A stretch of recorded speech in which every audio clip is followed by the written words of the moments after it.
Hello, welcome back. এখন আমরা এই সেশনের মধ্যে আলোচনা করব এক্স লুকআপ নিয়ে। প্রথমে এর ফর্মুলাটা কি রকম লিখতে হয় সেটা নিয়ে ডিসকাস করব। ফর্মুলার মধ্যে যে আর্গুমেন্টগুলো আছে সেগুলো নিয়ে ডিসকাস করব এবং একটা ছোট্ট এক্সাম্পল দেব। এবং পরবর্তী ভিডিও সিরিজের মধ্যে আমরা এক্স লুকআপের আরও অন্যান্য যে এক্সাম্পল সেগুলো দেখার চেষ্টা করব। তো এখানে দেখতে পাচ্ছ যে আমার এখানে একটা ডেটা আছে, তার মধ্যে আইডি, নেম, ডিপার্টমেন্ট এবং স্যালারি আছে, ঠিক আছে। এবং আমি চাইছি ভিলুকআপের মতোই যখন আমরা কোনো একটা আইডি দেব তার রেসপেক্টিভে কত স্যালারি আছে সেটা আমাদেরকে বলে দেবে, ঠিক আছে। মানে সেটা অ্যান্সারটা আমাদের খুঁজে বার করে দেবে। তো এখানে যদি দেখো আমরা 103 আছে, 102 দিই, তারপর এখানে যদি এন্টার করি, এখানে দেখতে পাচ্ছ যে স্যালারিটা আপডেট হয়ে গেছে 60,000, এই ভ্যালুটাই আমাদের শো হচ্ছে। এখন এই যে ফর্মুলাটা আমরা জাস্ট দেখে নিই। জাস্ট ডবল ক্লিক যদি করি তাহলে এক্স লুকআপ, তারপরে আমাদের F2 সেল, অর্থাৎ যেই ভ্যালুটা আমরা সার্চ করতে চাই সেই সেলটা আমরা এখানে দিয়েছি। তো এখানে দেখো F2 মানে 102, এই পার্টিকুলার ভ্যালুটা সার্চ করতে চাইছি, সেই জন্য F2 দিয়েছি। তারপরে নেক্সট যেটা আছে সেটা হচ্ছে লুকআপ অ্যারে, এবং এইখানে তোমাকে দিতে হবে সেই অ্যারেটা বা সেই রেঞ্জটা যেখান থেকে এই ভ্যালুটা আমাদেরকে তুলে নিয়ে আসবে। অর্থাৎ এখানে এই সেলের যে রেঞ্জটা আছে, এই সেলগুলোর যে রেঞ্জ আছে সেটা আমরা দিয়েছি, বা এটাকে অ্যারেও বলা হয়। কিন্তু আমাদের ভিলুকআপের ক্ষেত্রে আমাদের এটা পুরো ডেটা সেটটা বা টেবিল রেঞ্জটা সিলেক্ট করতে হতো। তো এটা একটা পার্থক্য এক্স লুকআপের সঙ্গে ভিলুকআপের। নেক্সট যে প্যারামিটারটা আছে সেটা হচ্ছে রিটার্ন অ্যারে। তো এখানে আমাদের ভিলুকআপের ক্ষেত্রে তুমি যদি অলরেডি ভিলুকআপ জানো, তো এখানে তুমি জানো যে সেখানে আমাদেরকে টেবিল রেঞ্জ থেকে আমাদের কলামের যে নাম্বারটা ছিল সেই নাম্বারটা দিতে হতো। বাট এখানে আমরা কি করব, অ্যারে দেব যেই রেঞ্জটা থেকে আমরা ভ্যালুটাকে ওঠাতে চাইছি। তো এটা হচ্ছে is the array or range to return. তারপরে যে প্যারামিটারটা আছে বা আর্গুমেন্ট আছে, যদি কোনো কিছু ধরো এই যে আমরা ওখানে এরর হ্যান্ডেলিং করেছিলাম, ইফ এরর বলে একটা ফাংশনকে ইউজ করেছিলাম, কিন্তু এখানে বাই ডিফল্ট যে এরর হ্যান্ডেলিংটা সেটা অ্যাজ এ প্যারামিটার হিসাবে আসে।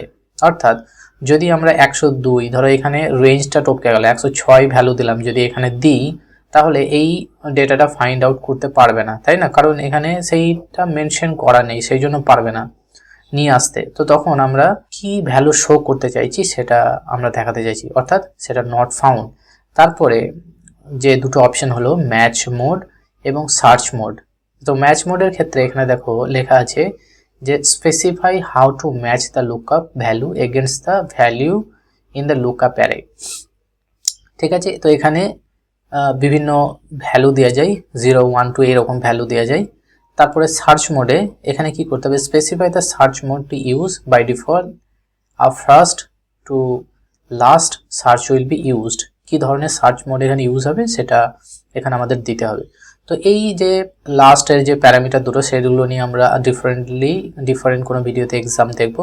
বাট এটা আরও কি ধরনের ভ্যালু দিতে পারি সেটা আমরা একটু দেখিয়ে নিই। তো এখানে দেখতে পাচ্ছ যে ম্যাচ মোডের ক্ষেত্রে আমরা কি দিতে পারি, 0, -1, 1, 2, এবং সার্চ মোডের ক্ষেত্রে 1, -1, 2, -2, এবং প্রত্যেকটার আলাদা আলাদা ডিফারেন্ট সিগনিফিকেন্স আছে যে কোনটা কি কাজ করবে সেটা এখানে স্পেসিফাই করা আছে, ঠিক আছে।